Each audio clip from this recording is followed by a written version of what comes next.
¿Se puede visualizar, doctora?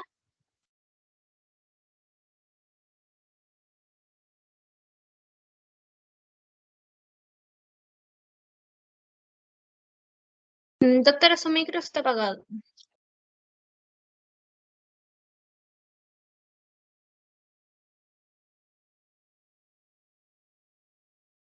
¿Ahora sí?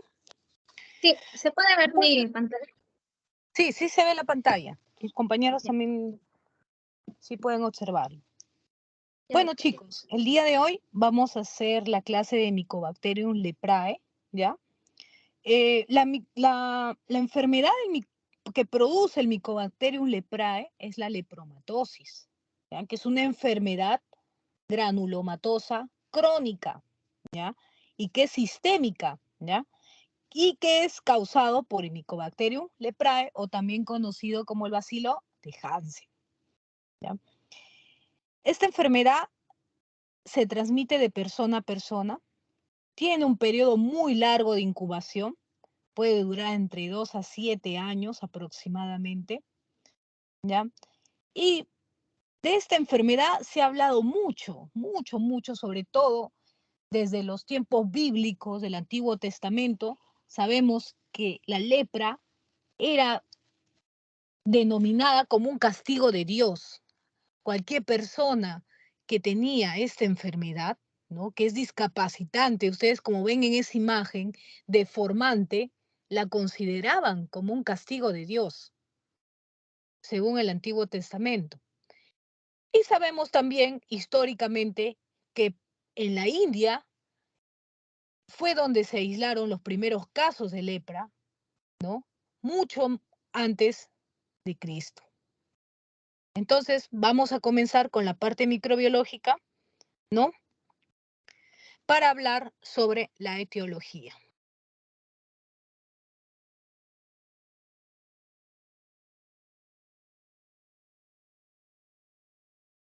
Como ustedes pueden ver, la morfología y la genómica del Mycobacterium leprae pertenece al orden de las actinomycetales, ¿ya? De las familias de las Mycobacteriaceae, ¿ya? Es una micobacteria, es un bacilo, ¿ya? Pleomorfo. ¿Por qué pleomorfo? Porque esta bacteria tiene la capacidad de adaptarse, ¿ya? Tiene un pleomorfismo que se adapta tanto a las temperaturas, ¿no? Se adapta, su crecimiento y su reproducción depende de muchas cosas, ¿no? Entonces, esta va a tener la capacidad de tener ese pleomorfismo bacteriano, de adaptarse, ¿ya? Es un bacilo intracelular obligado que nunca se ha podido cultivar in vitro. ¿Y por qué? Se preguntarán.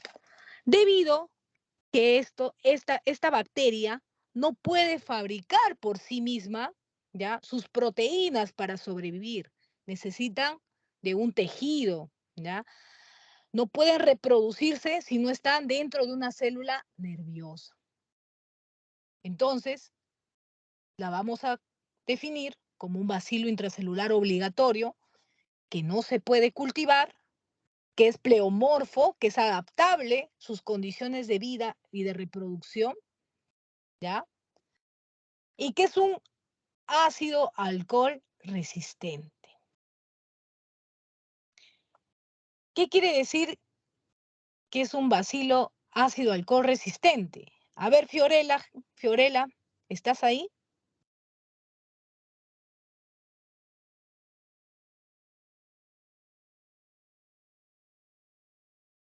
No está Fiorella. Yair. Sí, doctora. Sí, doctora, ¿me habla? Sí.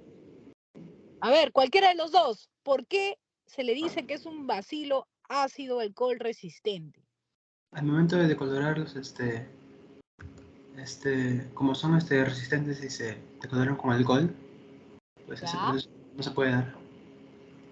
Bien, ¿ya? Entonces, necesitan de una coloración especial para poder ser observados, ¿no? Y esta coloración es la cinicen que vamos a hablar más adelante, ¿ya? Es un bacilo no móvil, no esporulado, y que tiene un diámetro entre de 0.3 a 0.5 por 4 a 7 micrómetros. De crecimiento lento, ¿ya? Lento. Su hábitat necesita necesariamente a los macrófagos, ¿no? Y a las células de Schwann para poder reproducirse, ¿ya? Para poder habitar. Y es el responsable de esta enfermedad granulomatosa conocida como la lepra, ¿ya? Importante también es saber las condiciones de temperaturas que necesita, ¿no? El Mycobacterium leprae necesita temperaturas frías, ¿no? Menores a 30 grados, ¿no? ¿Por qué? Porque esta enfermedad tiene una predisposición, ¿ya? Por las zonas frías del cuerpo. Entonces, donde vamos a observar clínicamente a un paciente que tenga sus lesiones van a ser por los lóbulos auriculares, en los pómulos, en la nariz, en los glúteos y en la mucosa nasal. Y la membrana, ¿no? Plasmática de este Mycobacterium está constituida por proteínas, glicolípidos, fenólicos, los arabinoglicanos, los peptidoglicanos y lo más importante, ¿no? Es los ácidos micólicos que posee en su membrana plasmática, ¿no? Que le da la resistencia bacteriana a este, ¿no? La capacidad de resistencia la dan los ácidos micólicos.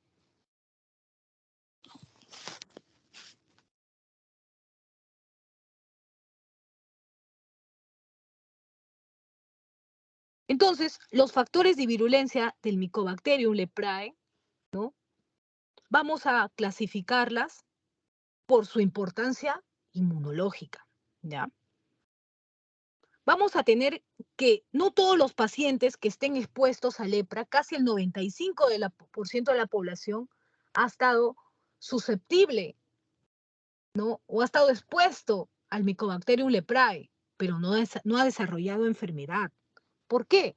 Por factores de virulencia y factores inmunológicos propios del ser humano, ¿no? ¿Qué pasa? Es un paciente inmunocompetente, no tiene ningún tipo de inmunocompromiso inmunológico, por ejemplo, no es diabético, no es hipertenso, no tiene VIH, ¿no? No tiene alguna enfermedad inmunológica como el lupus o alguna que pueda alterar la inmunidad natural de nuestras defensas de nuestro organismo. Entonces, en los factores de virulencia de importancia inmunológica tenemos a dos. El glicolípido fenólico 1 y también el hipoarabino manano, que es el principal componente de la pared de la micobacteria, ¿ya? Y que es específico, sobre todo, y que induce a la generar anticuerpos. Anticuerpos, recuerden, anticuerpos de tipo IgM, ¿ya? Sobre todo el glicolípido fenólico 1, ¿ya? En cambio, el hipoarabino manano va a suprimir a los linfocitos T y va a inhibir la capacidad bactericida del macrófago, ¿ya? Para que pueda sobrevivir esta micobacteria en nuestro organismo.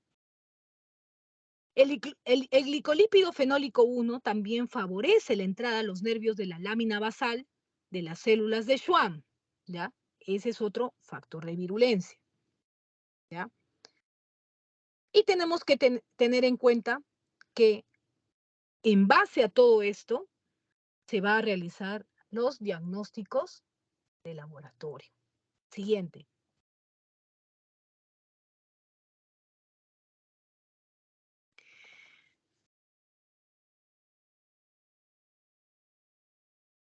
Si ustedes ven ese mapa, ¿no? Mundial, epidemiológicamente vamos a tener que la lepra inactiva está en casi todos los países, ¿no? Según la OMS, 4 millones de pacientes activos, inactivos, ¿no? Son 250,000 nuevos casos por año, ¿ya? Y sobre todo en 241 países. ¿Cuáles son los países que tienen mayor predisposición? ¿No? En la India, en Brasil, en Indonesia, en Neymar, en Madagascar y en Congo. Son los países donde vamos a encontrar los casos nuevos de lepra, ¿no?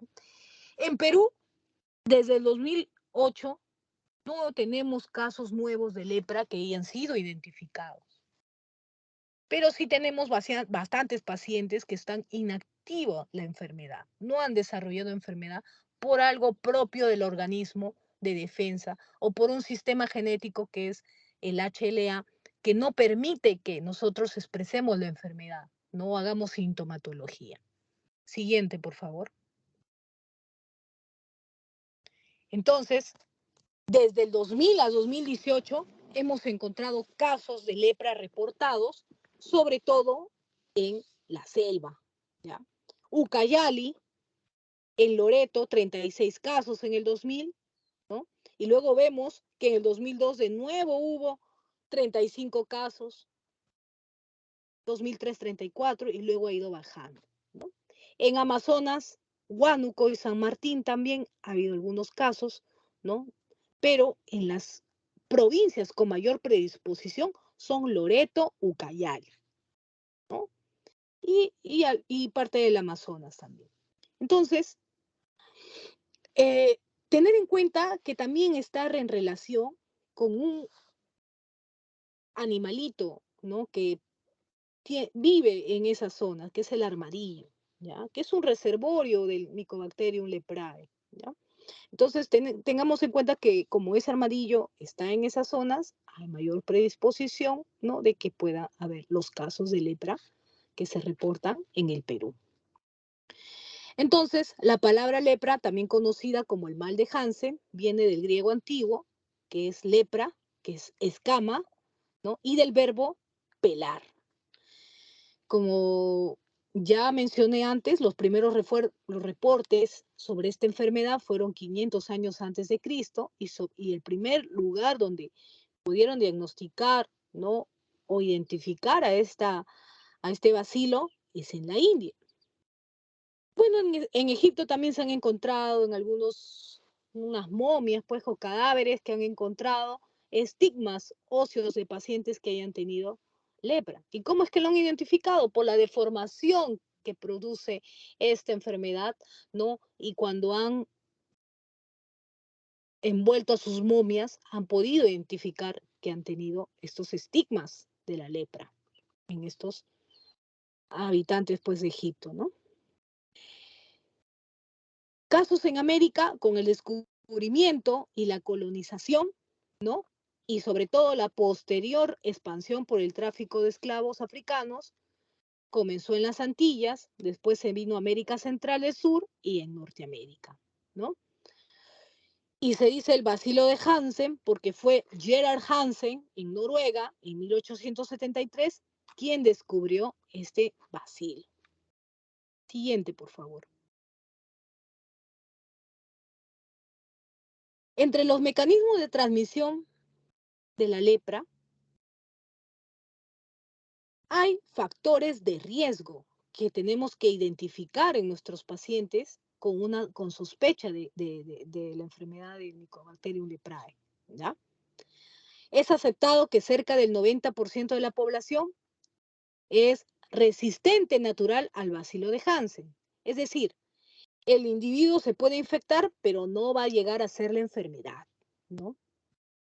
Y esta resistencia natural proviene de la respuesta inmune, de la magnitud y la frecuencia en la cual está expuesto a los inóculos de esta micobacteria. Y qué tan frecuente nos estamos exponiendo al bacilo. Y también guarda mucha relación en parte de la prevención sobre la vacunación a la BCG, ¿no? Esta vacuna de la BCG previene, ¿no?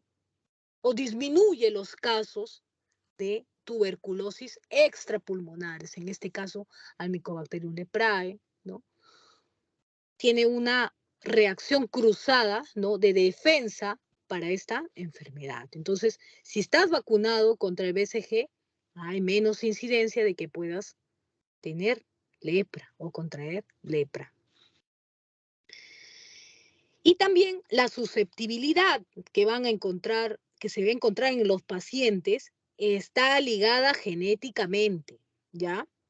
Los diferentes tipos de lepra que se desarrollan en los pacientes están ligados a los genes del sistema HLA. La lepra no es hereditaria. Lo que se puede heredar es la susceptibilidad de padecerla. Entonces entendamos eso, que hay una susceptibilidad genética que también forma parte de los factores de riesgo para contraer, ¿no? Y también tenemos asociado a ello la susceptibilidad inmunológica del huésped. ¿Qué tanto inóculo ha ingresado? ¿Qué tanta frecuencia me he estado expuesto a ese bacilo? Yo soy el que trabaja en un laboratorio donde detectamos lepra, trabajo en algún instituto de sanidad donde tratan lepra, he viajado al Congo, a Neymar, a estos países donde hay incidencia alta de estos casos. Entonces, eso también está desarrollando el factor de riesgo de susceptibilidad inmunológica del huésped, ¿no? También está relacionado, hay estudios que nos dicen que las necesidades básicas insatisfechas, como son la desnutrición, el hacinamiento, la mala higiene personal y de la vivienda, también son riesgos que están asociados para poder tener en presencia de un nuevo caso de lepra. Siguiente, chicos.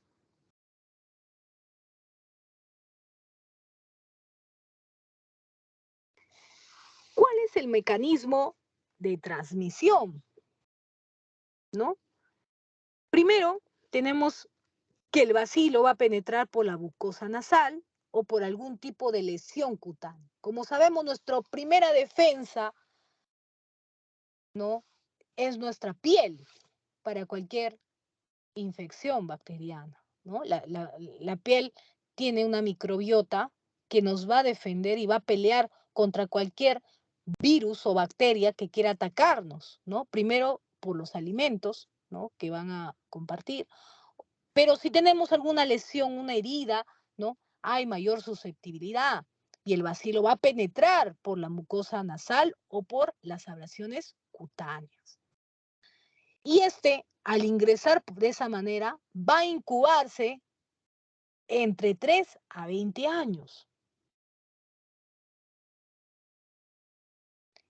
Y los neutrófilos que van a ser fagocitados por la médula ósea o las células de Langerhans se van a formar un complejo y se van a alojar en la piel y en las mucosas donde las temperaturas de esta piel sean más bajas y la tolerancia inmunológica le permitan provocar la enfermedad. El bacilo vive en los macrófagos y al producirse una degeneración grasa del macrófago pasa a la célula de Virchow y es en donde se va a alojar esta micobacteria, ¿no? Va a unirse a las células de Virchow, se va a reproducir y va a producir lesiones, sobre todo en las zonas del cuerpo donde tenga mayor baja temperatura, como son, si ustedes tocan siempre cuando tienen frío, donde sienten que está heladito, en la nariz, en los pabellones auriculares, ¿no?, en la piel, en los glúteos, es donde va a migrar esta micobacteria, ¿no?, y se va a alojar. Siguiente, por favor. Entonces, en la clínica, nosotros vamos a tener generalmente un paciente que va a tener lesiones cutáneas, ¿no? Va a ir a nuestra consulta médica y nosotros usualmente lo vamos a derivar, si somos médicos generales, los vamos a derivar al dermatólogo, ¿no? ¿Y qué va a ver el dermatólogo? Va a observar unas manchas hipo o hipercrómicas, o pápulas o placas eritematosas infiltradas, dependiendo de qué tipo de lepra es, ¿no? Según su clasificación que más adelante vamos a ver. Va a encontrar también nódulos subcutáneos infiltrados eritematosos, hay destrucción de las glándulas sebáceas, vamos a encontrar alopecia, ¿no? En los pacientes, ¿no? Porque va a permitir el compromiso de los folículos pilosos, ¿ya? Y va a producir alteraciones en la sensibilidad, ¿ya? Porque va a lesionar el sistema nervioso periférico, produciendo pérdida y disminución y alteración de la sensibilidad, que puede ser táctil, térmica y dolorosa. Entonces, como estábamos conversando, este bacilo tiene predilección por las partes más frías del cuerpo, que son la piel, el pabellón auricular, la mucosa nasal, los troncos nerviosos periféricos, es donde se empieza a multiplicar el bacilo. Siguiente.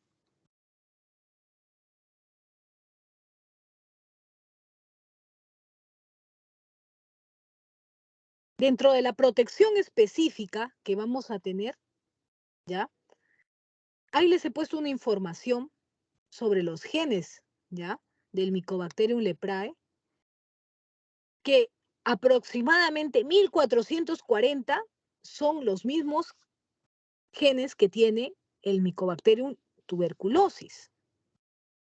Entonces, por ello es que los estudios, ¿no?, que se han realizado en la Organización Mundial de Salud es que la vacuna del BCG protege contra la lepra hasta un 70%. ¿Ya? Y está dado esto por un mecanismo de inmunidad cruzada. Por lo tanto, es importante vacunar, ¿no?, con la BCG a los grupos de riesgo o que sean convivientes, sobre todo, de algunos pacientes que hayan tenido casos de lepra, ¿no? Por ejemplo, Ucayali, Loreto, Huánuco, tienen obligatoriamente que tener su vacuna del BCG. Y yo les digo, les comento esto, que es importante porque ya muchas personas, ¿no?, porque sabemos que todos tenemos una huellita por la vacuna del BCG en nuestro hombro, ¿no? Siempre deja lesión en la dermis, ¿no? Y a veces algunos pues se usan la ropa de baño y no quieren exhibirla, a veces hacen lesiones queloides, ¿no? ¿Y qué pasa? Muchas de las personas dicen, no, pero esa BCG no sirve, no me vacuno porque no es estética.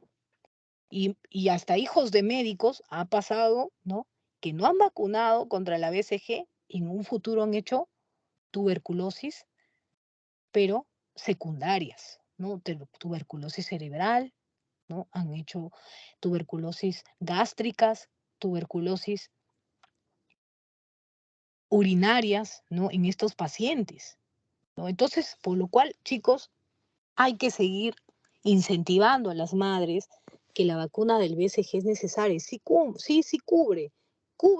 No cubre para la tuberculosis pulmonar totalmente, pero sí te da una protección específica para las tuberculosis extrapulmonares. Ya hay una protección que está desarrollada, ¿no? Y ya han identificado y hay estudios que protege contra la lepra, ¿no?, por un mecanismo de inmunidad cruzada. Siguiente. ¿Cómo es que clasificamos a la lepra? Desde hace mucho tiempo tenemos diversas clasificaciones, ¿ya? Pero con la que los dermatólogos, ¿no?, y en la parte hospitalaria vamos a estar ligados es la de Ridley and Joplin, ¿ya?, que ven ahí, en 1962. Tenemos primero la clasificación de La Habana en 1948, que nos clasificaba si era grave, maligno o benigno o suave, ¿no? En ello teníamos a la lepra lepromatosa, que es maligna o grave, y a la tuberculoide, que es benigna y que no era muy deformante, ¿ya?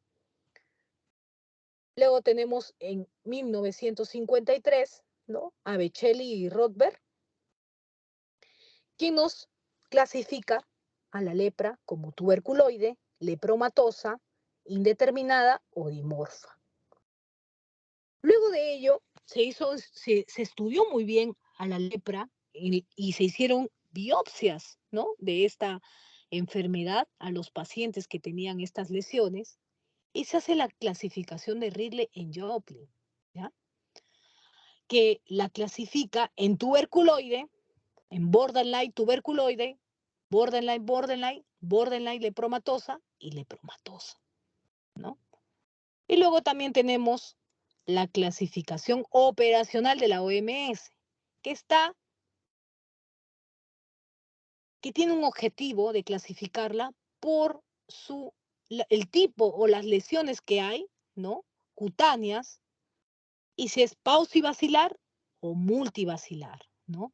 Si es una lepra paucibacilar, vamos a encontrar hasta 5 lesiones cutáneas, no más de un tronco nervioso comprometido y una baciloscopía negativa. Y una lepra multibacilar, más de 5 lesiones cutáneas, más de un tronco nervioso comprometido y una baciloscopía positiva. Siguiente.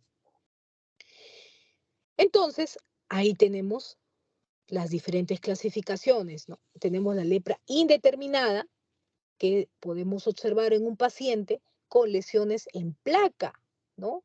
Hipocrómicas, como ven. ¿Por qué hipocrómicas? Porque son blanquecinas. Y si fueran hipercrómicas, las lesiones dermatológicas serían más oscuras, pero estas son blanquecinas, ¿no?, en placa, no tienen bordes. Esa es una lepra indeterminada que puede manifestarse a una lepra lepromatosa en un futuro o una lepra tuberculoide. Siguiente.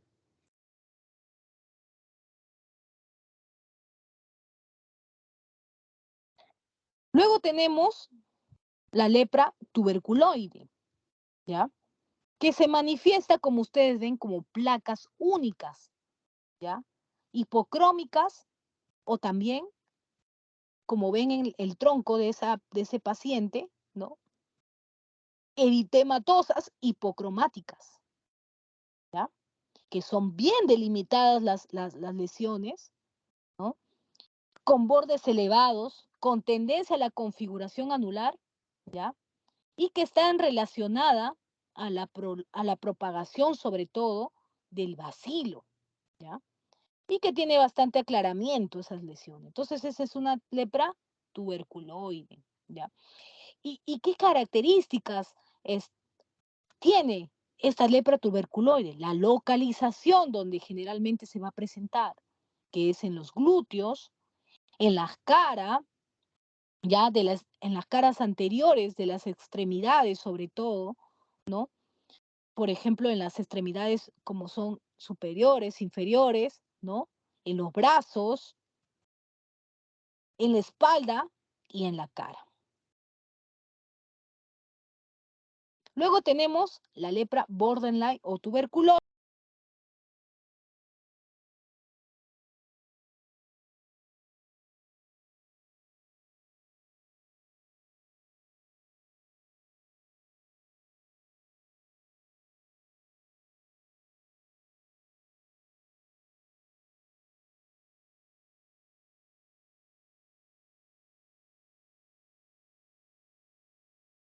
Siguiente. Mm. Doctora, se le fue el audio en la última parte que estaba hablando. ¿En qué parte? ¿En la tuberculoide? Sí, en la tuberculoide, cuando estaba A la ver, por imagen. favor. Sí, ahí ya lo puse nuevamente. Ya. ¿Sí escucharon la parte en cuáles son las zonas que más afecta a la tuberculoide? Que es las espaldas, sobre todo la espalda, ¿no? En las extremidades superiores e inferiores, ¿no? Como vemos, ¿no?, esas placas, ¿no? Y en la cara, ¿ya? Luego tenemos la lepra borderline o tuberculoide, que la diferencia, ¿no?, a la lepra tuberculoide es por el tipo de lesión. Ya no son lesiones hipocrómicas, ¿no?, o eritematosas, son lesiones rojizas, como ustedes pueden ver, ya elevadas, ¿ya? eritematosas también. Siguiente. Luego tenemos la lepra borderline, que tiene predilección por los miembros inferiores, ¿no? Y como ustedes pueden observar en las imágenes, son bordeadas, ¿no? Las lesiones son limitadas, ¿no? Y son, tienen diferentes elevaciones donde podemos observarlas. Luego tenemos la lepra dimorfa.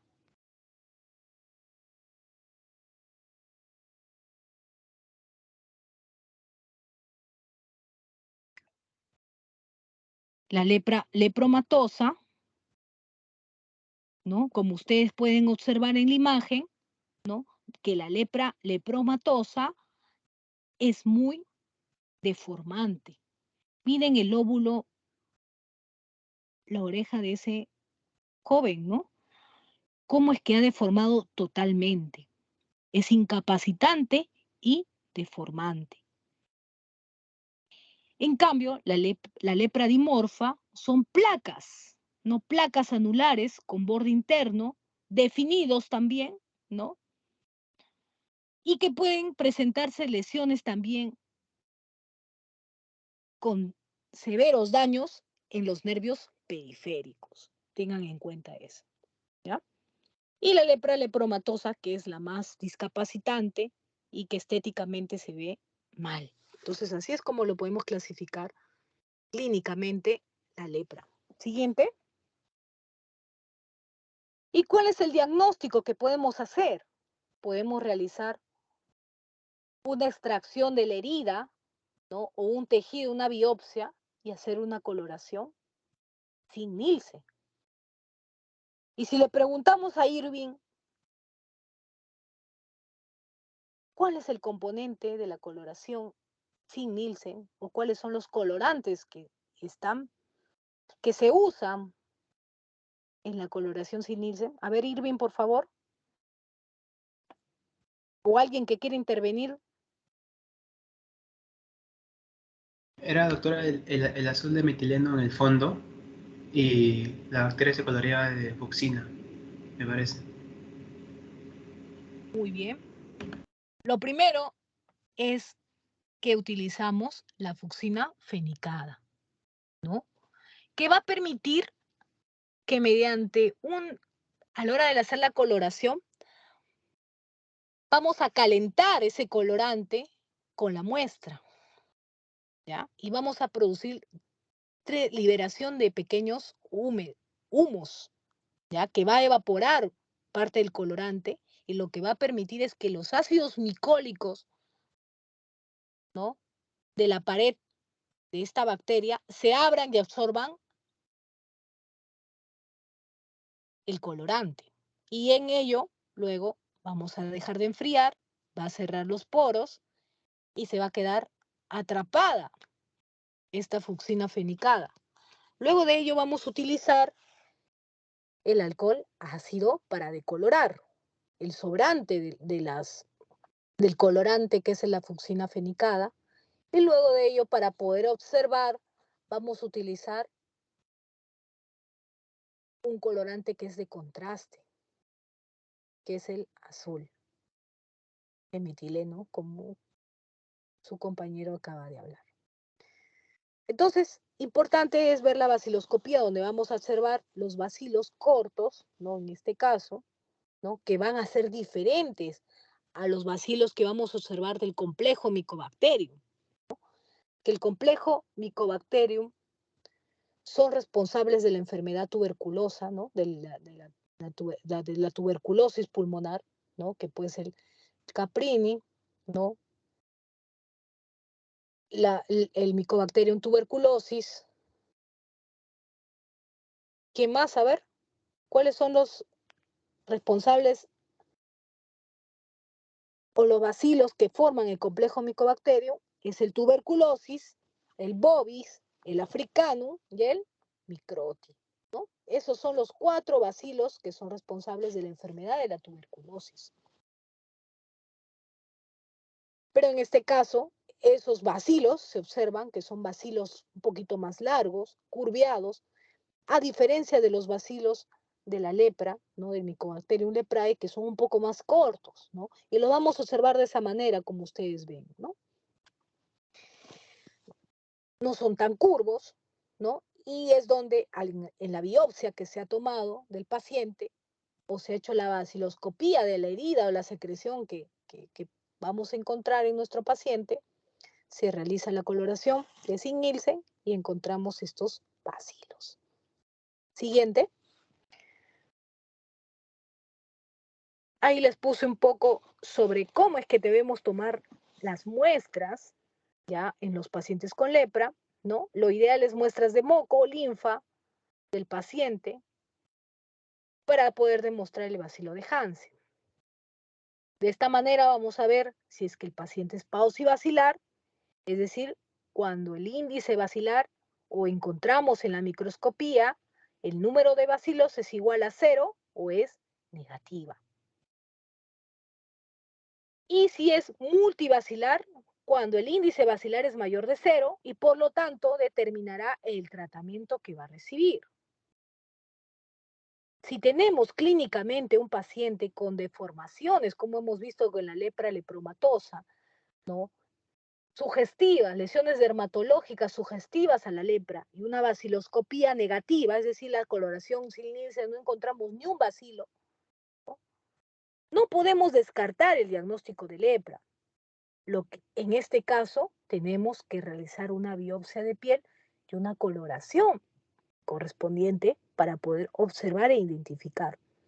Y tener en cuenta también que no es solo una baciloscopía de una sola herida o una sola lesión. Tenemos que tomar de 5 a más muestras para poder encontrar a este bacilo, ¿ya? Y sobre todo de la mucosa nasal, de la linfa, de los lóbulos de las orejas, lesiones si existen, en caso de no haber lesiones, tomar de la linfa, de los codos, de las rodillas o de las falanges, ¿no? Y sobre todo en los bordes opuestos, ¿no? De cada lesión. Siguiente. Entonces ahí vemos cómo es que le están tomando una muestra, ¿no? Una biopsia, acá vemos de piel a un paciente para poder descartar una lesión probable por lepra, ¿no? La técnica de coloración, como dice ahí por el Laboratorio Nacional, es la de Zinc-Nielsen. Y el informe bacteriológico deberá incluir el número de cruces en las cuales vamos a encontrar, ¿ya? Si es paucibacilar, y sobre todo es que en todos los laboratorios que hagan baciloscopías, que quieran identificar al bacilo, ¿no? A esta micobacteria, lo importante es que tenga un sistema de control de calidad interno de evaluar su lectura de baciloscopías, es decir, necesitamos personas que sean capaces de poder identificar este bacilo. Entonces, con ese programa de control, ¿no? De control interno, de lectura de baciloscopías, lo llevan esas probables láminas donde hemos identificado los bacilos, se lo llevan a otros hospitales, ¿no? Un instituto como el Instituto Nacional de Salud, y vuelven a hacer una revisión de esas láminas si verdaderamente lo han leído correctamente, ¿no? Y cada servicio, cada laboratorio debe enviar las láminas positivas, ¿no? Y un 10% de negativas. Entonces, eso es todo en cuanto a la lepra, chicos. No sé si tienen alguna consulta.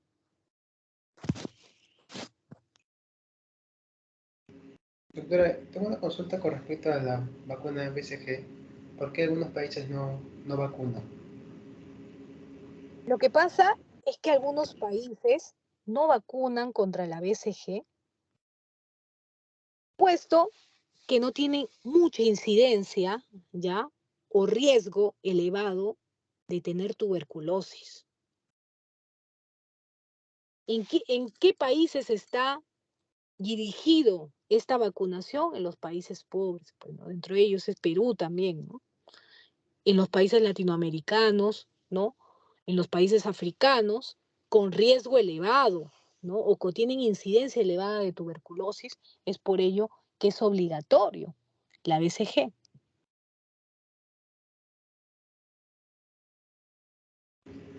Gracias, doctora.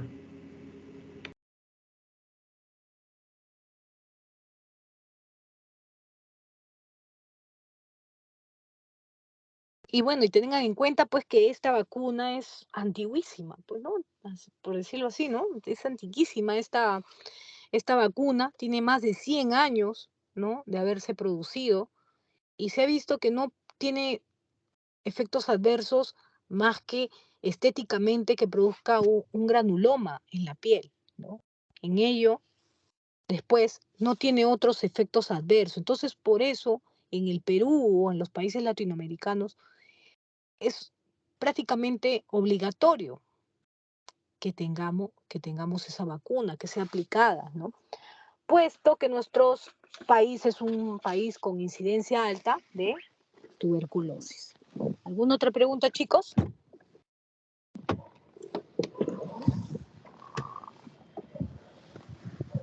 Creo que ya no hay más preguntas, doctora. Muy bien.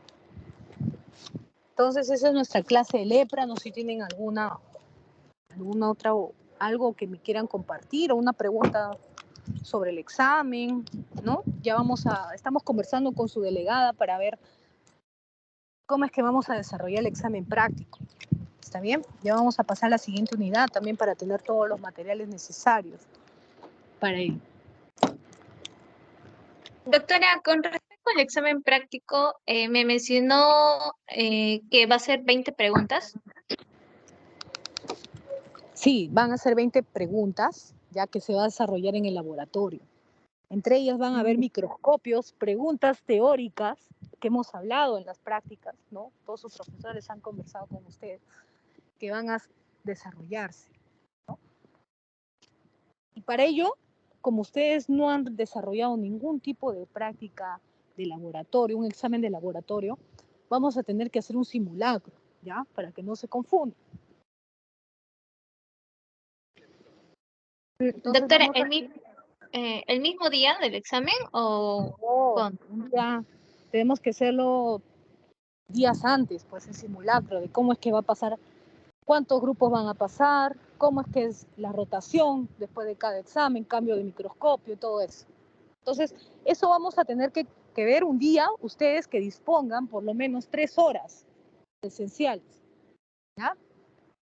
Sí, doctora, es que lo que pasa es que tenemos patología en las tardes, lunes, miércoles, y algunos grupos tienen también práctica los martes y jueves. Entonces, es un poco dificultoso que todos podamos ir, o a menos que se pueda coordinar con los grupos de patología, ¿no? Porque ese va a ser el inconveniente más que todo. Ya. ¿Y a qué hora podemos reunirnos entonces? ¿Qué día pueden? Bueno, que dispongan de 1 hora y media, yo creo que está bien, para no extendernos mucho, ¿no? Ya, doctora, voy a coordinar y le voy avisando para darle una respuesta. Ya, ¿Qué día puede ser? Y muy bien, chicos, que tengan buena tarde y buen feriado. Cuídense mucho, nos vemos ya la otra semana. hasta luego, doctora. Gracias, doctor. Gracias, doctora.